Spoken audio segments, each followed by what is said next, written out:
Lajme, aktualitet, argëtim, horoskop, telenovela, showbiz, të gjitha në Metropol.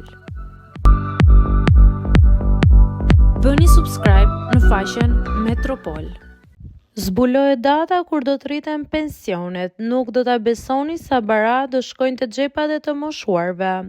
Ekspertët paralajmërojnë se indeksimi i pensioneve këtë tetor do të jetë më i ulët se vitet e kaluara, por qeveria parashikon rritje graduale të pagave dhe pensioneve deri në vitin 2029. Tetori sjell lajme të përziera për pensionistët shqiptar. Sipas ekspertëve të ekonomisë, indeksimi i pensioneve këtë vit pritet të jetë ndjeshëm më i ulët krahasuar me vitet e kaluara. Arsyeja kryesore është ulja e inflacionit dhe stabilizimi i çmimeve të produkteve bazë.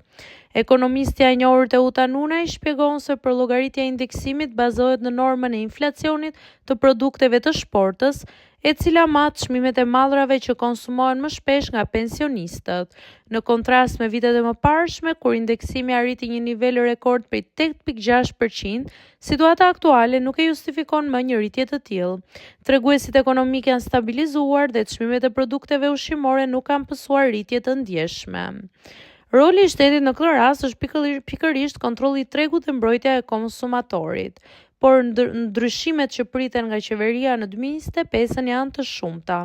Në programin ekonomik të qeverisë për vitet e ardhshme janë parashikuar ndryshime të rëndësishme në fushën e pagave dhe pensioneve.